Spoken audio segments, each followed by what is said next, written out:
네, 안녕하세요. 부산교통공사 일반상식 강의를 맡은 윤하문입니다. 자, 오늘은 이제 어떤 부분을 볼 거냐면 교재 2페이지에 부록으로 나와 있는 2013년도 11월에 출제되었던 어떤 기출문제 분석을 통해서 우리가 일반상식에서 어떤 분야를 중심으로 해서 공부를 해야 될지 한번 그 포인트, 공부하는 포인트를 한번 잡아보도록 하겠습니다. 일단 우리가 이 일반상식이라는 것 자체가 굉장히 방대하다 보니까 공부하기가 상당히 까다로울 수가 있어요. 그쵸? 여러분들의 어떤 전문 분야에 대한 지식은 굉장히 깊이 있게 알고 있기 때문에 그 문제들은 되게 쉽겠지만은 그 이외의 분야에 대해서는 여러분들이 굉장히 하나도 모를 수가 있잖아요. 그쵸? 이런 부분들이 있기 때문에 이 일반 상식이라는 것은 어떤 깊이 있는 전문적인 지식과 더불어서 다양한 측면의 어떤 교양과 관련 있는 그런 배경 지식들은 여러분들이 가지고 있어야 된다는 거죠. 특히나 최근 어떤 시사 상식에 관련되어 있는 지식들은 여러분들이 어느 정도 섭렵해 두셔야 좀 더 높은 점수를 맞을 수가 있습니다. 자, 그래서 일단 우리가 2013년도 기출문제를 통해 가지고 어떤 문제들이 일단 출제되는지를 먼저 한번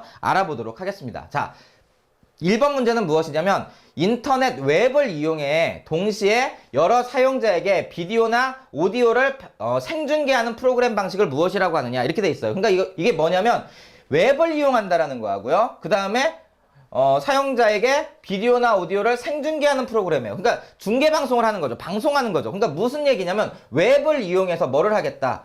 웹을 이용해서 방송을 하겠다 이거죠. 그쵸? 브로드캐스팅이죠. 방송하다 이게. 자, 그래서 이 웹을 이용한 어떤 방송 이걸 뭐라 부른다? 바로 웹캐스팅 이렇게 부르는 거죠. 그쵸? 앞자를 따가지고 웹캐스팅. 쉽게 말해서 웹캐스팅이라는 건 결국은 무슨 방송이다? 인터넷 웹을 이용한 방송이니까 인터넷 방송이다. 이렇게 보셔도 돼요. 뭐 같은 말이에요. 인터넷 방송이나 웹캐스팅이나 같은 말이다. 이렇게 보시면 됩니다. 그래서 여기 문제는 일단은 웹캐스팅에 대한 이야기다. 이렇게 볼 수가 있습니다. 그러니까 현재 어떤 그런 상황들과 관련 있는 이런 용어들이 출제가 되는 거예요. 그쵸? 최근에는 산업사회에서 대표적인 어떤 매체라고 하면 무엇이었어요? TV라든지 라디오였단 말이에요. 그쵸? 음성 매체였던 TV. 라디오. 그 다음에 영상 매체였던 TV. 그 다음에 그 인쇄 매체였던 신문이라든지 잡지 이런 것들이 산업사회를 대표하는 어떤 대중 매체였다면 정보화 사회로 전환이 되면서 나타난 게 바로 뭐냐면 뉴 미디어 시대가 열리면서 인터넷, 그 다음에 SNS, 블로그 이런 것과 관련 있는 이러한 웹상에서 굉장히 쌍방향으로 의사소통이 가능한 어떤 그런 대중 매체들이 등장을 하죠. 그러면서 이런 웹을 이용한 어떤 방송이 등장을 합니다. 즉 인터넷 방송이 되겠죠. 그렇죠. 대표적인 게 이제 아프리카라든지 이런 것들이 이러한 그 웹 방송 형태가 되겠죠. 아프리카 아주 유명하죠. 그렇죠. 네. 이 웹캐스팅과 관련 있다. 그 다음에 2번 문제 한번 보도록 하겠습니다. 다음 데이터의 양을 나타내는 단위 중에서 가장 큰 용량을 나타내는 건 무엇인가 이렇게 돼 있어요. 그러면 우리가 작은 용량을 이야기하는 것부터 한번 써볼까요? 제일 우리가 작은 게 뭐죠? 바로 그렇죠. 킬로바이트 이렇게 되죠. 그보다 큰 게 이제 메가바이트. 그렇죠? 그 다음에 기가바이트. 그 다음에 테라바이트. 그렇죠? 그 다음에 뭐가 있어요? 바로 페타바이트 이렇게 돼 있죠. 여러분들이 일반적으로 여기까지는 알고 있어요. 그쵸? 그 다음도 있습니다. 그 다음에 뭐가 있냐면 엑사바이트가 있고요. 그 다음에 제타바이트가 있고, 그쵸? 이런 것들 좀 처음 들어보죠. 그쵸? 그 다음에 요타바이트가 있어요. 그쵸? 요타. Y죠. 요타바이트. 이게 가장 큰 거예요. 그쵸? 그럼 한번 볼까요? 테라바이트는 여기에 있네요. 1번. 그쵸? 그 다음에 메가바이트는 여기에 있고, 그 다음에 킬로바이트는 여기에 있고, 그 다음에 기가바이트는 여기에 있고, 그 다음 페타바이트는 여기에 있네요. 그럼 가장 큰 게 뭐예요? 바로 페타바이트가 되겠죠? 그래서 정답은 바로 5번이 정답이 되겠습니다. 그쵸? 그 이외에 엑사바이트, 그 다음에 제타바이트, 요타바이트도 같이 알아두시기 바랍니다. 알겠죠? 네. 그 다음에 이제 3번 문제를 한번 보도록 하겠습니다. 3번 문제 바로 들어가도록 하겠습니다. 자. 최근 사람들의 어떤 디지털 기기 사용량이 증가함에 따라 디지털 기기의 데이터가 범죄의 증거를 확보하는 데에도 중요한 단서가 되고 있다. 그러니까 무엇을 이용하는 거예요? 디지털 기기에 내장되어 있는 여러 가지 이제 정보들, 데이터가 바로 범죄의 증거를 확보하고 범죄의 어떤 단서가 돼가지고 그 문제를 해결하는 데 굉장히 도움이 되고 있다는 거죠. 이러한 전자증거물을 범죄 수사에서 수집하고 분석하는 기술, 이것을 무엇이라고 부르느냐 이렇게 돼 있죠. 이걸 뭐라 부르냐면 우리가 디지털 포렌식이다 이렇게 부릅니다. 알겠죠? 디지털 포렌식이다. 포렌식.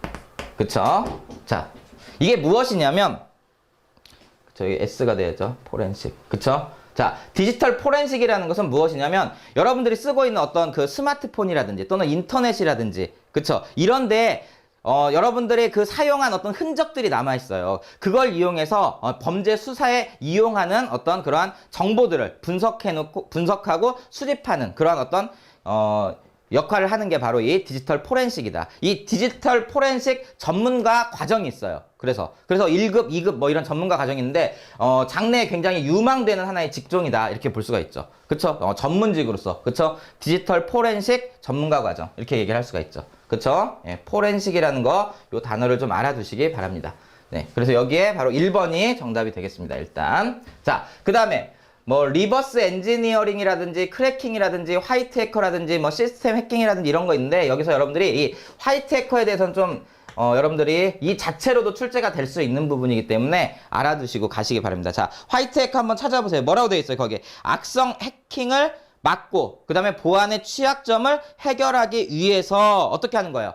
바로 이제 정부 차원이나 어떤 민간 차원에서 활동하는 해커 방어 전문가죠. 그러니까 오히려 그 해커를 막아내기 위한 어떤 해커 역할을 하는 거기 때문에 화이트 해커 이렇게 얘기하죠. 우리가 이제 선의의 거짓말을 화이트 라이 이렇게 얘기하듯이 예, 그 해커들 중에서도 해커를 막 방어하기 위한 해커들이 있어요. 그 사람들을 화이트 해커다 이렇게 얘기한다는 것을 좀 기억을 해 두시기 바랍니다. 지금 여기 문제에서는 이제 그 여러 가지 이제 디지털 기기, 뭐 스마트폰이라든지 또는 뭐 PC라든지 이런 거에 이제 남아있는 어떤 다양한 그 사용의 흔적들을 이용해서 범죄에 관련 있는 단서를 수집, 분석해서 범죄 문제를 해결하는데 어떤 단서를 제공하는 어떤 그런 역할을 하는 것. 이것을 뭐라 부른다 우리가? 그런 방법을 디지털 포렌식 기법이다 이렇게 얘기를 하고 그거를 하나의 이제 직업적으로 전문가 양성 과정이 있어요. 그쵸? 그래서 디지털 포렌식 1급 전문가, 2급 전문가가 있습니다. 굉장히 유망 직종이에요, 이 부분도. 네. 그 다음에 4번 문제 한번 보도록 하겠습니다.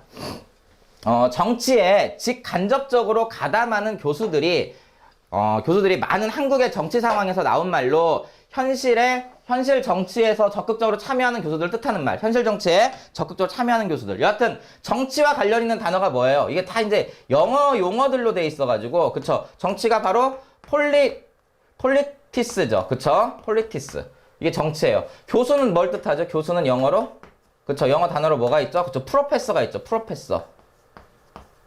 그쵸? 그러면 여기서 이제 바로 정치에 관여하는 교수들이잖아요. 그러니까 뭐라고 얘기하냐면 앞자를 따가지고 폴리페서 이렇게 이야기하는 거예요. 그쵸? 그래서 이게 따면 어떻게 되냐면 폴리페서.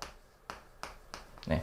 이게 이제 바로 그 교수 일을 하면서 어떻게 하는 거예요? 정치에 굉장히 관심을 많이 갖고 있는 거죠. 그쵸? 자, 우리가 이런 용어들이 있어요. 여러분들 이런 용어 알죠? 주경야독. 그쵸? 낮에는 일하고 밤에는 뭐 하는 거죠? 예, 공부하는 거. 여기에서 이제 아이디어를 얻어가지고 요즘 뭐라고 얘기하냐면 그쵸?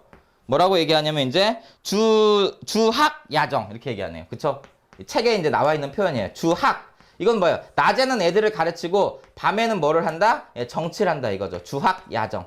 예, 이런 이제 신조어가 이제 만들어지기도 하죠. 이 주학야정이 바로 누구에 대한 이야기다? 바로 폴리페서에 대한 이야기다. 이렇게 보시면 되겠습니다. 알겠죠? 폴리페서에 대한 이야기다. 예, 주학야정. 낮에는 가르치고 밤에는 정치 활동하는 거죠. 그쵸? 그러다 보면 누구 분만이 많아질 것 같아요. 이 애들을 가르치는 역할이 이제 교수의 어떻게 보면 본연의 임무잖아요, 이게. 근데 이것이 굉장히 소홀해지다 보니까 학생들의 불만이 굉장히 많아질 소지가 있습니다. 왜냐면 수업 시간에도 뺑 정치 이야기만 하시는 교수님들이 다분히 계시죠. 그쵸? 네, 이런 부분들이 있다. 그래서 여기서 이제 답은 몇 번이 된다? 바로 폴리페서 해가지고 4번이 정답이 되겠습니다. 네. 그리고 나머지들도 조금 알아두셔야 돼요. 여러분들 그 책을 한번 보시면서 보세요. 여기서 별표 쳐놓고 이 개념들은 좀 잡아주셔요. 예. 스핀 닥터가 무엇인지 꼭 알아두시고요. 그 다음에 블라인드 트러스트도 좀 알아두시기 바랍니다. 블라인드 트러스트. 네. 그 다음에 이제 그 플레이밍이라는 거 이것도 좀 같이 알아두시기 바랍니다. 자, 저와 함께 교재를 한번 보면서 한번 볼까요? 이게 보면은 스핀 닥터는 무엇이냐면 대통령 선거에서 후보자가 최상의 평판을 얻게 하기 위해 고용되는 어떤 미디어 대변인 또는 선거 전문가를 우리가 뭐라 부른다? 그렇죠. 스핀 닥터다 이렇게 불러요. 그쵸? 요 용어도 알고 계셔야 돼요. 그 다음에 블라인드 트러스트는 무엇이냐면 거기다 여러분 별표 쳐놓으세요. 네. 고위 공직자가 유가증권을 공직과 무관한 대리인에게 신탁하고 공직에서 물러날 때까지 일체 간섭을 할 수 없도록 하는 제도. 왜냐하면 그게 정경유착의 어떤 고리가 될 수 있기 때문에 이것을 이제 막는 거죠. 그러니까 자기가 만약에 예를 들어 제가 현대그룹 회장이었는데 대통령이 됐어요. 그러면 내가 현대그룹을 그대로 유지할 수 없는 거예요. 그 부분은 전문가한테 맡기고 나는 일체 간섭을 하지 않고 정치에 집중을 하는 거죠. 왜냐하면 대통령이라는 것은 국민을 위해서 봉사해야 되는 자리이기 때문에 국가의 어떤 정책적인 거에 모든 내가 가지고 있는 모든 역량을 집중하도록 하기 위한 어떤 제도적 장치가 바로 이 블라인드 트러스트예요. 그러니까 이거 꼭 알고 계셔야 됩니다. 그 다음에 플레이밍 이 부분은 무엇이냐면 인터넷의 익명성과 개방성을 악용하여 인신공격이나 욕설을 하는 등 상대에게 상처를 주는 행위를 우리가 플레이밍이다 이렇게 얘기를 해요. 알겠죠? 이런 용어들을 좀 알아두시기 바랍니다. 어떤 대변인 그리고 이것은 이제 자기가 가지고 있는 어떤 기업이라든지 이런 유가증권을 어떻게 하는 것이다. 바로 전문 경영자한테 맡기고 자기는 정치에 집중하는 거. 그리고 이것 플레이밍이라는 것은 이제 그 개방성과 익명성을 이용해서 이제 욕설이라든지 악성 댓글을 다는 행위. 이것을 이제 플레이밍이다. 이렇게 얘기한다라는 것을 알아두시기 바랍니다. 이런 그 우리가 기출 문제를 통해 가지고 앞으로 나올 문제를 예상도 좀 해볼 수가 있어요. 예를 들어 정치적인 부분이 시험 문제 나왔잖아요. 이거 여기 보면 폴리페서가 정치적인 거잖아요. 그럼 여기서 또 어떤 그 대통령의 어떤 그런 어떤 최상의 어떤 그런 조건을 만들기 위한 하나의 어떤 선거 대변인이라든지 선거 전문가. 그쵸? 이런 사람들을 우리가 스핀 닥터라고 한다라는 거. 그쵸? 그리고 대통령이 됐을 때 공직에 들어가게 되면 자기가 가지고 있는 유가증권을 전문가한테 맡기고 일체 관여하지 못하게 하는 거. 이런 것들. 그쵸? 이 두 가지는 이 정치 문제와 관련해서 굉장히 중요한 용어니까 같이 알아두시는 게 도움이 됩니다. 그 다음에 5번 문제도 한번 보도록 하겠습니다. 5번. 자, 형사소송 절차의 원칙 중 하나로 법원은 검사의 공소제기가 있어야만 어떻게 할 수 있어요? 재판을 계속 진행할 수 있고 원고가 심판을 청구한 사실에 대해서만 심리 판결을 해야 된다는 원칙이 있어요. 이걸 뭐라 부르냐면 공소를 하지 않으면 심리를 할 수 없다라는 거니까 불고, 그쵸? 공소를 하지 않았을 때는 불리, 심리를 할 수 없다 이런 원칙이에요. 불고 불리의 원칙이다 이렇게 이야기를 합니다. 불고 분리의 원칙. 여기서는 지금 이 불고 분리의 원칙에 대한 이야기를 했기 때문에 정답이 5번이 되겠습니다. 알겠죠? 그 다음에 여기서 여러분들 가장 많이 들어본 거 뭐예요? 이거 고등학교 교과서 과정에서도 굉장히 많이 나오죠? 미란다 원칙. 물론 모르시는 분 없을 거예요. 그렇지만 한번 확인을 해보고 가도록 하겠습니다. 내용을 보면은 수사기관이 피해자를 체포 또는 구속할 때 체포 또는 구속되는 이유를 이야기하고 그 다음에 조력을 받을 권리가 있음을 이야기하고 또 이제 묵비권을 행사할 수 있는 권리가 있다라는 것을 어떻게 해야 된다. 그 피해자한테 알려줘야 되는 원칙. 그게 바로 이 미란다 원칙이다 라는 것을 알아두시기 바랍니다. 그 다음에 또 알아둬야 될 게 일사부재의의 원칙이 있고 일사부재리의 원칙이 있어요. 근데 일사부재의의 원칙 이거는 여러분들이 자 이것도 헷갈릴 것 같은데 일사부재리는 뭐냐면 한 번 심리를 받아가지고 내가 처벌을 받았어요. 확정 판결을 받아갖고 내가 예를 들어 1년 동안 감옥을 살았어요. 근데 그렇게 확정 판결을 받은 거에 대해서 다시 판결할 수 없다라는 원칙이에요. 그쵸? 그게 바로 일사부재리의 원칙이에요. 리. 알겠죠? 리의 원칙. 알겠죠? 이거는 이제 형사법과 관련 있어요. 그쵸? 형사소송법과 관련 있는 겁니다. 네. 그러나 이제 국회와 관련해서 뭐가 있냐면 일사부재의의 원칙이 있어요. 일사부재의의 원칙. 한번 우리가 부결된 안건에 대해서 그쵸? 또다시 같은 회기 중에는 어떻게 할 수 없다. 예, 그 상정할 수 없다. 이거는 이제 국회법에 이제 나와 있는 국회. 그쵸? 예, 국회와 관련 있는 겁니다. 그래서 이거는 지금 국회와 관련 있는 내용이 나와 있는 거예요. 알겠죠? 부재리라고 돼 있네요. 그러니까 이거네요. 아, 형사소송법과 관련 있네요. 그쵸? 일사부재리의 원칙이니까 형사소송법과 관련 있다.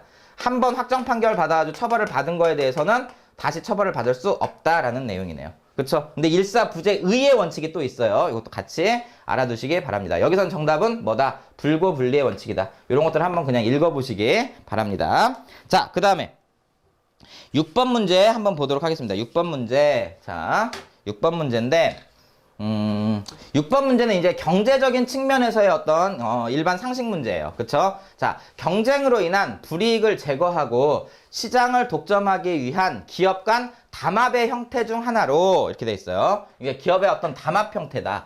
카르텔이네요. 그쵸?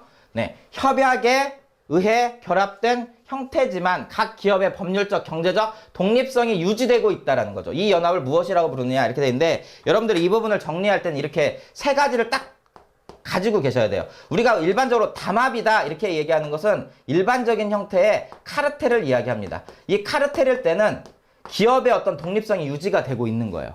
알겠죠? 그 다음이 뭐가 있냐면 신디케이트가 있어요. 신디케이트. 이 신디케이트는 뭐냐면 기업의 독립성은 유지하지만 판매 시장은 공동 판매를 하고 있는 거예요. 알겠죠? 여기서는 판매도 독자적으로 해요. 예. 그러니까 기업이 독립성이 있느냐 없느냐? 독립성이 있다. 그쵸? 여기도 기업의 독립성은 있다 없다? 독립성이 있다. 그쵸? 그런 차이점 뭐냐? 여기서는 가격만 담합을 한 거지 독자 판매를 합니다. 독자적 판매. 그쵸? 그렇지만 신디케이트는 어떻게 하냐면 바로 협동 판매를 합니다. 협동 판매. 공동 판매를 해요. 공동 판매. 요게 이제 신디케이트예요.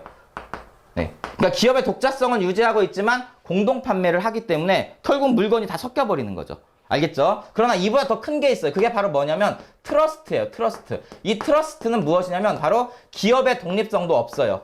기업의 독립성도 상실되어 있는 상태의 단합이다.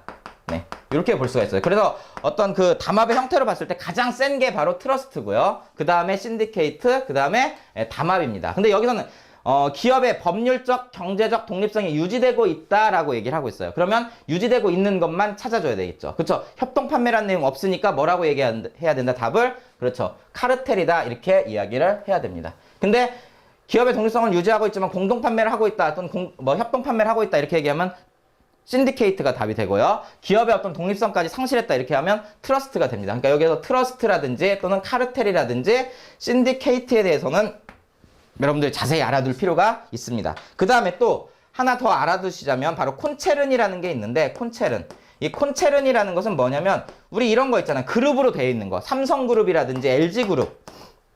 그쵸? 삼성그룹이라든지 뭐 이제 LG그룹이라든지 이런 데 보면은 굉장히 여러 계열사로 그러니까 기업이 법률적으로 독립적으로 되어 있어요. 그쵸? 그렇지만 결국은 하나의 경영자에 의해서 운영되고 있는 시스템. 그쵸? 이런 것을 우리가 뭐라 부르냐면 우리가 콘체른이다 이렇게 불러요. 요 콘체른. 네. 요것을 또 알아두시기 바랍니다. 그러니까 이거는 이제 기업의 어떤 그 결합 형태에 대한 게 카르텔, 신디케이트, 트러스트, 그 다음에 콘체른 이런 개념들을 여러분들이 공부를 해두시면 되겠습니다. 저기 나와 있는 콘텐코라는 것은 무엇이냐면 이것은 이제 좀 다른 이야기예요. 콘텐코라는 것은 이것은 그 선물 시장이 있고 현물 시장이 있는데 오히려 선물 시장의 가격이 어떻게 되는 것이다? 그 현물 시장의 가격보다 더 높은 현상. 그쵸? 예. 이런 것을 우리가 뭐라 부르냐면 콘텐코다 이렇게 부릅니다. 알겠죠? 이런 현상은 이제 우리가 웩더독 현상이라고 얘기해요. 그러니까 원래 개가 꼬리를 흔들어야 되는데 꼬리가 개를 흔드는 현상이 일어나는 거죠. 왜냐면 현물 시장이 더 본질인데 얘보다 선물 시장이 오히려 현물 시장에 막 영향을 줘버리는 현상. 이걸 우리가 웩더독 현상이다. 또 이렇게 얘기를 해요. 그리고 실제로 그런 상황에서 선물 시장이 가격이 높게 나타나는 걸 우리가 콘텐고다. 이렇게 얘기한다는 것을 기억을 해두시면 되겠습니다. 그러니까 요 6번 문제는 여러분들이 조금 용어들을 전부 다 좀 공부를 해두시면 조금 더 도움이 되겠다라고 그런 생각이 듭니다. 그 다음에 7번 문제. 저희가 지금 이렇게 기출문제를 분석을 하다 보면 어떤 문제가 어떤 유형으로 나오겠구나. 정치 분야에선 이번에 이런 문제가 나왔고 경제 분야에선 이런 문제가 나왔구나. 이런 것들 여러분들이 캐치를 해서 그러니까 이렇게 저희가 기출문제 분석을 하면서 캐치를 해가지고 그 부분에 대해서 좀 집중해서 공부를 해두실 필요가 있다라는 거예요. 알겠죠? 자, 7번. 이것도 이제 경제 파트인데 주식시장에서 주가가 급등하거나 급락하는 경우 약 20분간 모든 주식 거래를 일시 정지하는 주식거래 중단 제도를 뭐라 부르느냐 이렇게 지금 이야기를 했어요. 자, 일반적으로 우리가 주식시장에서의 이런 어떤 급등락에 대한 어떤 시장의 어떤 그런 불안전성을 해소하기 위한 방법이 바로 무엇이냐면 서킷 브레이커예요. 서킷 브레이커. 그쵸? 그리고 선물 시장에서는 무엇이라고 부를까요? 선물 시장. 선물 시장에서는 바로 사이드카다. 사이드카가 발동되었다. 이렇게 얘기를 해요. 사이드카.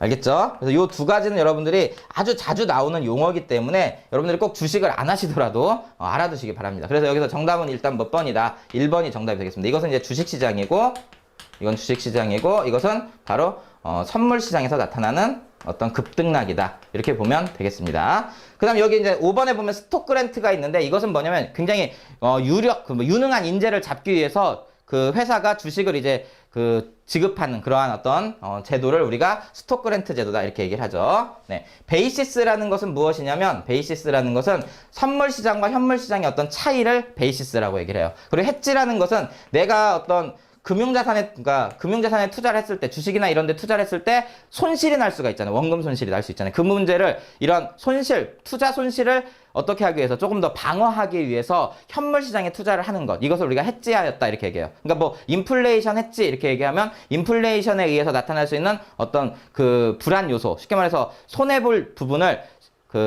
쉽게 말해 금융상품에 투자를 하는데, 금융상품에 투자를 하다 보면 인플레이션이 발생했을 때, 주가가 떨어지거나 이랬을 때 어떻게 되는 거예요? 결국은 나의 원금 손실이 일어날 수 있잖아요. 그 문제를 해결하기 위해서 부동산이라든지 이런 데 투자를 해가지고 그 문제를 좀 이제 보완하는 거, 이걸 우리가 해지했다 이렇게 얘기를 해요.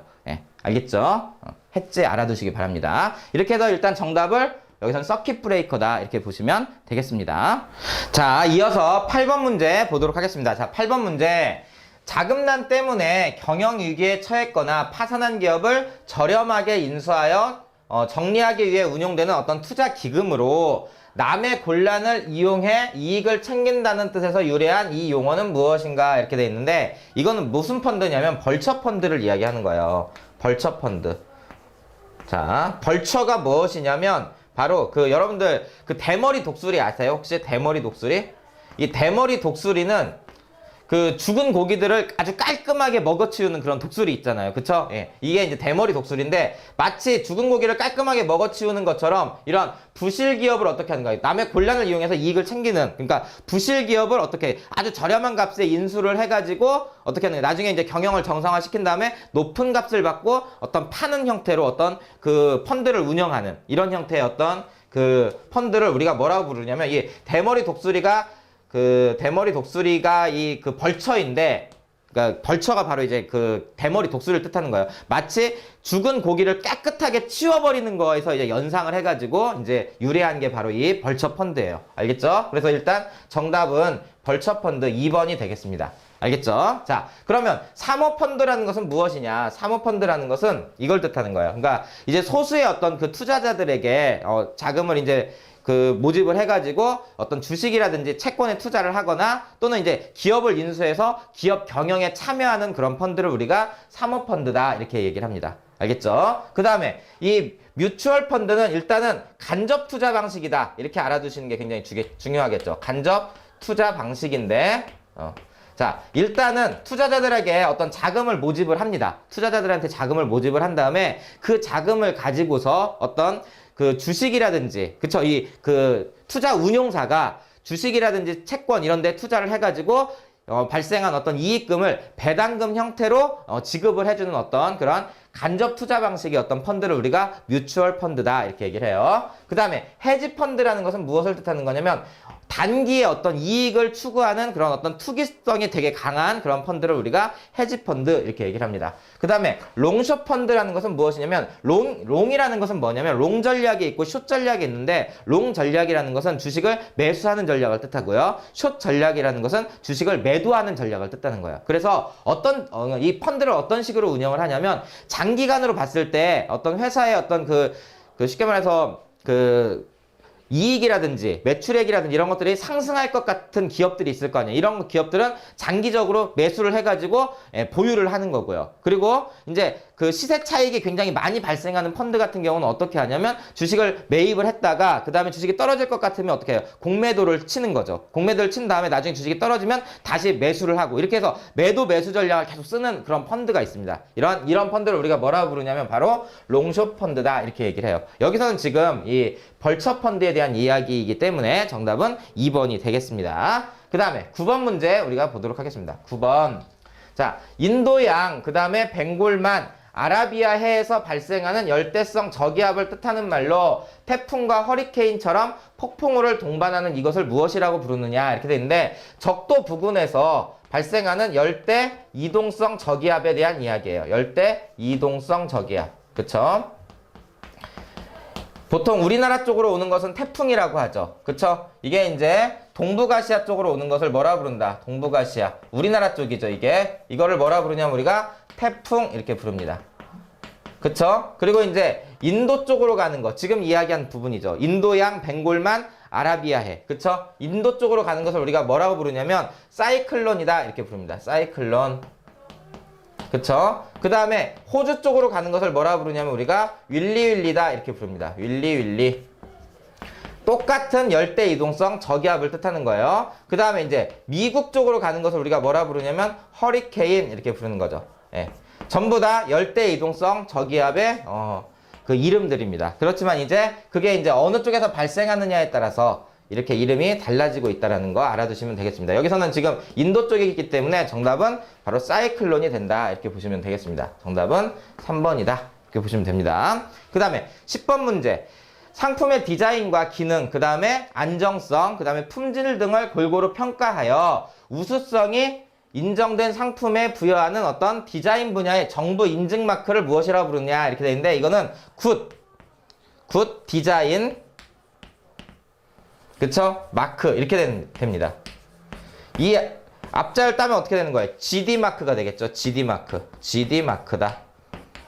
그쵸? 그래서 정답은 일단 뭐다? 이거는 디자인 분야의 어떤 정부 인증 마크를 우리가 GD 마크 이렇게 이야기한다라는 거 알아두시기 바랍니다. 거기 이제 여러분들 나머지들도 한번 볼까요? KS 마크는 무엇이라고 되어 있어요? 거기에 밑줄 쳐주시기 바랍니다. 산업표준화법에 따라서 제품 또 서비스 그 다음에 농수축산물 가공식품 등에 부여하는 한국산업표준 인증마크가 바로 무엇이다? 그렇죠. KS 마크다라는 거. 그 다음에 KC 마크라는 것은 무엇이냐면 국민의 안전을 위해 법으로 정한 특정 제품을 유통 판매할 때 반드시 제품에 표시되어야 하는 국가 통합 인증 마크를 뭐라 부른다? 그렇죠. KC 마크 이렇게 돼 있죠. 그렇죠? 그 다음에 Q마크라는 것은 제조업체가 민간 시험 검사소에서 품질 테스트를 마쳤음을 의미하는 그런 인증 마크가 바로 Q마크다. 이렇게 해서 여러분들이 그런 용어들 정도는 좀 정리를 해두시기 바랍니다. 자, 그 다음에 11번 문제 한번 보도록 하겠습니다. 11번 문제. 자, 이 11번 문제가 굉장히 여러분들 의외로 많이 틀릴 수가 있어요. 요 문제가 많이 틀릴 수가 있는데 왜 그러냐면 그 온실기체 속에 분명히 CO가 들어가요. 그쵸? 일산화탄소가 들어가지만 우리가 교토의정서에서 온실가스에 포함시키지 않은 게 하나가 있어요. 그쵸? 그게 무엇이냐면 바로 이 일산화탄소입니다. 일산화탄소가 당연히 온실기체로서 지구온난화에 영향을 주긴 하지만 굉장히 미미하기 때문에 이 교토의정서에서는 감축하기로 한 어떤 온실가스에는 이 일산화탄소가 포함되어 있지 않습니다. 알겠죠? 가장 이제 많은 게 바로 뭐냐면 CO2, 이산화탄소고요. 그 다음에 메탄이에요, 메탄. 그쵸? 이 두 가지가 가장 이제 중요한 핵심적인 어떤 온실기체로 규제 대상입니다. 그렇지만 꼭 알아두셔야 될 게 바로 CO, 일산화탄소는 규제 대상이 아니다. 그렇다고 해서 일산화탄소가 지구온난화를 일으키지 않느냐 그건 아니에요. 그렇지만 굉장히 미미하게 존재를 하고 그러기 때문에 규제, 감축 대상은 아니다라는 거죠. 알겠죠? 그래서 정답은 일단 몇 번이다? 1번이다. 이렇게 알아두시기 바랍니다. 이거 되게 자주 나올 수가 있어요. 여러분들이 함정에 빠질 수가 있습니다. 알겠죠? 6개의 어떤 온실가스를 이야기했는데 뭐 이산화탄소라든지 메탄, 그 다음에 아산화질소, 그 다음에 육불황 이런 것들. 그리고 거기 보면은 두 가지가 더 있어요. 뭐냐면 과불화탄소하고 또 하나는 무엇이 있냐면 수소불화탄소 이런 것들도 포함이 됩니다. 이렇게 해서 6가지의 이런 온실기체에 대한 어떤 감축을 지금 결의한 게 바로 교토의정서다. 근데 여기에 일산화탄소는 포함되어 있지 않다라는 것을 반드시 알아두시기 바랍니다. 일산화탄소가 온실기체로서 지구온난화를 일으키지 않아서가 아니라 그것이 아니라 일산화탄소 자체의 양이 굉장히 적고 미량이기 때문에 이것은 감축 대상에 포함시키지 않았다는 이야기예요. 알겠죠? 조심하셔야 됩니다. 그 다음에 12번. 다음 중 박근혜 대통령이 우리 사회가 척결해야 할 4가지 범죄로 발표한 4대 사회악. 이게 무엇이냐면 성폭력, 불량식품, 가정폭력, 학교폭력이에요. 식품위생불결은 여기에 포함되지 않습니다. 그래서 정답이 몇 번이다? 바로 4번이 정답이 되겠습니다. 자, 그 다음에 자, 13번 문제 보도록 하겠습니다.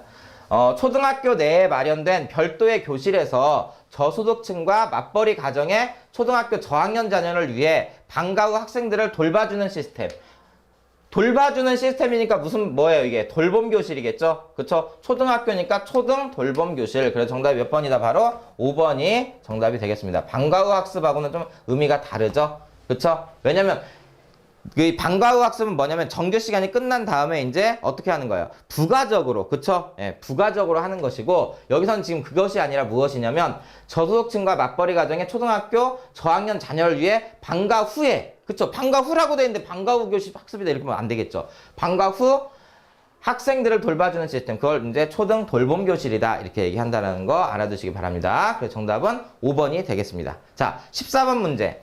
대형 사고나 재해가 발생하기 전에는 그와 관련된 여러 차례의 작고 경미한 징후들이 나타난다라는 것을 밝힌 통계적 법칙을 뭐라고 부르냐면 이게 바로 하인리 법칙이에요. 왜 그러냐면 이 하인리라는 사람이 이 보험 설계사였었어요. 그쵸? 이 미국의 이제 보험 설계사였었는데 이 사람이 큰 사건이 일어날 때 그 큰 사건에 대해서 조사를 하면서 알게 된 건데 일반적으로 대형 사고가 일어날 때 이 대형 사고가 일어날 때는 어떤 징후가 있냐면 대형 사고에 대해서 징후를 보면은 29번의 어떤 그 경미한 사고들이 일어난다는 거예요.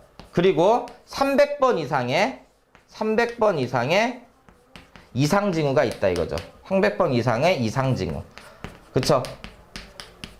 이런 어떤 원리를 밝혀낸 게 바로 누구다? 하인리라는 사람이에요. 그래서 그 사람의 이름을 따가지고 하인리 법칙이다 이렇게 얘기를 합니다. 이거를. 알겠죠? 그래서 정답이 몇 번이다? 바로 3번이 정답이 되겠습니다. 자, 여기서 이제 줄리의 법칙 한번 볼까요? 줄리의 법칙은 뭐예요? 모든 행운은 우연히 찾아오는 것이 아니라 초자연적 현상이나 잠재의식을 통해서 어떻게 된다? 필연적으로 일어날 만해서 일어나는 것이다 라는 것이 이제 바로 무엇이다? 줄리의 법칙이다 이렇게 보시면 되겠고요. 파레토 법칙은 무엇이냐면 상위 20%가 전체 어떤 그 소득의 80%를 차지한다. 이렇게 이야기를 할 수가 있습니다. 그것을 이제 확대해가지고 상위 20%가 전체의 어떤 80%의 영향력을 가지고 있다. 이렇게 이야기를 하는 거죠. 네. 그 다음에 피그말리온 효과라는 것은 무엇을 뜻하는 거냐면 타인의 기대로 인해서 어떻게 해야 되는 거예요? 능률이 오르거나 또는 결과가 그에 이제 부응하는 쪽으로 이제 나타나는 현상. 이것을 우리가 피그말리온 효과 이렇게 부르죠. 그 다음에 케빈 베이컨의 6단계 법칙이라는 것은 이건 뭐냐면 우리는 서로 모르는 사람이더라도 6단계의 사람을 거치면 모든 사람과 지구상의 모든 사람들과 연결될 수 있다는 법칙이 바로 케빈 베이컨의 6단계 법칙이다. 이렇게 보시면 되겠습니다. 그래서 일단 정답은 뭐다? 여기서는 지금 하인리 법칙이다. 이렇게 보시면 됩니다. 자, 이어서 15번 문제 보도록 하겠습니다. 15번. 남들보다 빨리 신제품에 대해 정보를 접하고 그 다음에 제품을 먼저 구매해서 사용하는 소비자군. 그쵸? 그러니까 이건 뭐냐면 이제 어떤 새로운 제품이 나오면 먼저 사용해보는 어떤 그러한 소비자들을 우리가 뭐라 부르냐면 early adopter 이렇게 부르죠. 그쵸? early adopter. 네. 먼저 소비하는 소비자군을 early adopter다 이렇게 얘기를 해요. 그래서 정답은 몇 번이다? 일단 5번이 정답이 되겠습니다. 나머지들도 한번 확인을 해보도록 하겠습니다. 일단은 프로슈머는 무엇이냐면 생산자를 뜻하는 어떤 프로덕터하고 그 다음에 소비자를 뜻하는 컨슈머의 합성어다 이렇게 보면 돼요. 알겠죠? 그러니까 생산과 소비를 동시에 하는 그런 소비자를 이제 우리가 프로슈머다. 그러니까 정보화 사회에 보통 나타나죠. 그쵸? 정보화 사회에 이제 다양한 어떤 컨텐츠들이 개발이 되는데 그 다양한 컨텐츠를 직접 생산도 할 수 있고 그 자신이 바로 생산도 할 수 있고 소비도 할 수 있는 사람이죠. 그래서 이 정보화 사회에는 대다수의 사람들이 이제 프로슈머다 이렇게 볼 수가 있습니다. 그쵸? 그 다음에 크리슈머는 무엇을 뜻하는 거냐면 크리에이티브, 즉 창조적인 것을 뜻하는 거고 그 다음에 컨슈머, 즉 창조적인 소비자를 우리가 이제 크리슈머다 이렇게 얘기를 해요. 그러니까 일반적인 어떤 식품의 그 제조법이 있잖아요. 그러면 그 제조법에 따라서 제품을 만들어 먹는 것이 아니라 자기만의 어떤 다른 방법을 이용을 해서 소비를 하는 그런 어떤 소비자군을 우리가 크리슈머다 이렇게 얘기를 해요. 왜냐면 크리에이티브, 굉장히 창조적인 어떤 그런 거 창조성을 발휘하는 컨슈머다 이렇게 이야기를 하는 겁니다. 그래서 크리슈머다 이렇게 얘기를 해요. 그 다음에 블루슈머는 뭐냐면 블루오션, 즉 블루오션이라는 건 뭐죠? 경쟁자가 없는 시장을 우리가 블루오션이라고 얘기하죠. 그쵸? 그 경쟁자가 없는 시장의 컨슈머, 즉 경쟁자가 없는 어떤 상품의 소비자들을 우리가 블루슈머다 이렇게 얘기를 해요. 그 다음에 바이덴터티라는 것은 바이라는 것은 뭐죠? 물건을 사는 거죠. 그다음에 덴터티는 뭐냐면 이것은 덴티티네요. 그쵸? 이것은 아이덴티티를 뜻하는 거예요. 이건 뭐냐면 물건을 삼으로써 자기의 어떤 정체성을 형성해가는 그런 소비자를 우리가 바이덴터티 이렇게 부릅니다. 알겠죠? 자, 여기서는 지금 신제품이 나왔을 때 그 신제품을 먼저 써보는 그런 소비자를 뜻하기 때문에 early adopter다 이렇게 보시면 됩니다. 그 다음에 16번 문제.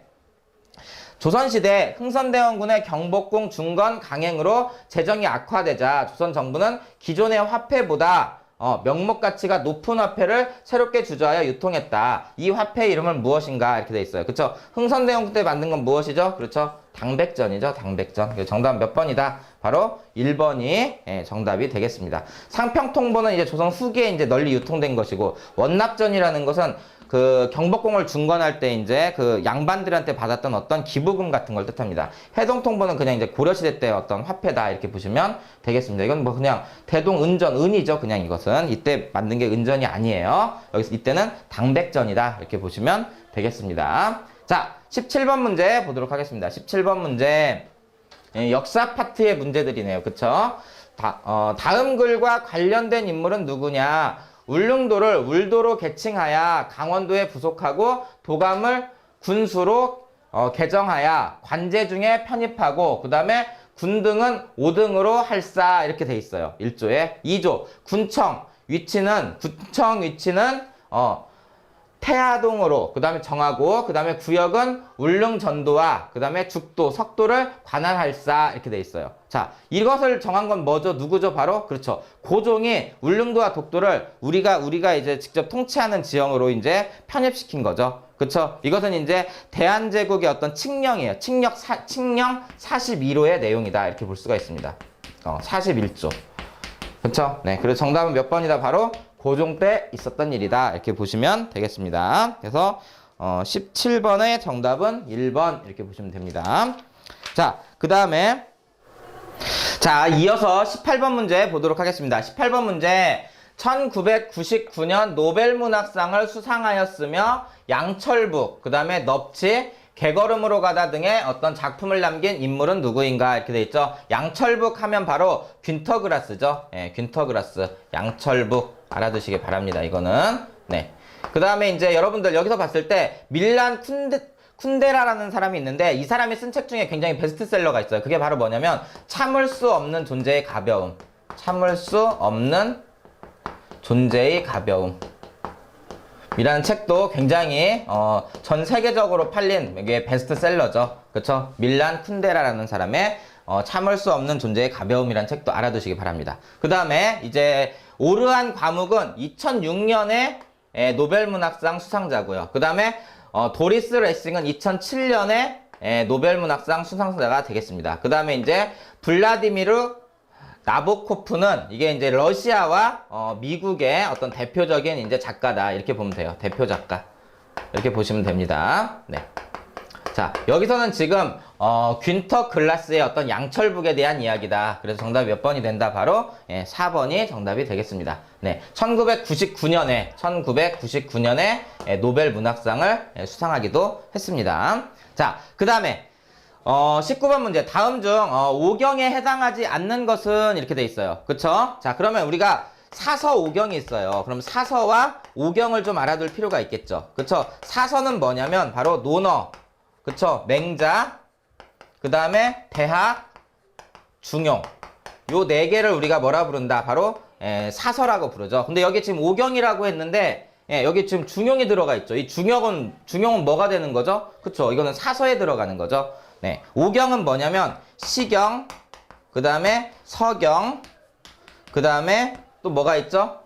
시경, 서경, 그 다음에 역경이 있네요. 그쵸? 역경. 이렇게 경으로 들어가는 게 세 개가 있고요. 그 다음에 이제 예기와 춘추가 있습니다. 그쵸? 예기, 춘추. 이게 바로 뭐가 된다? 오경이 되죠. 그래서 서경, 역경, 그 다음에 예기, 춘추. 여기까지는 바로 이제 오경에 해당이 되고, 중용은 무엇이 된다? 바로 사서에 들어가겠죠. 사서는 논어맹자, 대학, 중용이고, 오경은 시경, 서경, 역경, 그 다음에 예기, 춘추다. 이렇게 알아두시면 되겠습니다. 이건 뭐 암기죠. 여러분들의 어떤 배경 지식을 물어보는 것이고, 그 다음에 자, 20번 문제 한번 보도록 하겠습니다. 다음 중 회자 정리와 비슷한 뜻을 가진 한자 성어를 고르시오. 이렇게 돼 있어요. 자, 회자라는 것은 뭐다? 모일 회, 그쵸? 모인 사람들은, 쉽게 말해서 만난 사람들은 반드시 어떻게 된다?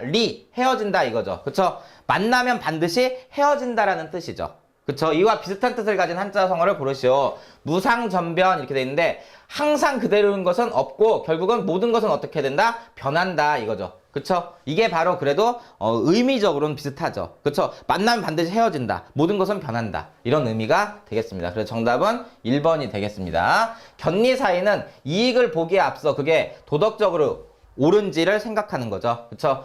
경제적 이익을 보기에 앞서 그게 도덕적으로 옳은지 생각하는 거. 견리 사이. 침소봉대. 작은 것을 크게 이야기하는 것을 침소봉대하였다. 이렇게 얘기를 하고요. 불치하문이라는 것은 부끄러워 여기지 않는 거예요. 그러니까 밑에 아랫사람한테 이렇게 모르는 것을 물어보는 거에 대해서 부끄러워하지 않는 것을 뜻하는 말입니다. 그 다음에 언중요골이라는 것은 보통 쓰는 말 속에 바로 뼈가 있다 이런 뜻이죠. 그쵸? 네. 그래서 여기서는 이제 무상전변이 회자정리하고 용어, 그러니까 의미적으로 비슷한 뜻이다 이렇게 볼 수가 있겠습니다. 그 다음에 21번. 다음 중 사물놀이에 쓰이는 악기가 아닌 것은 장구, 징, 꽹가리 당연히 들어가죠. 푹 이런 거는. 그렇지만 해금은 여기에 들어가지 않습니다. 그래서 정답은 2번이 되겠습니다. 그 다음에 22번 문제 보도록 하겠습니다.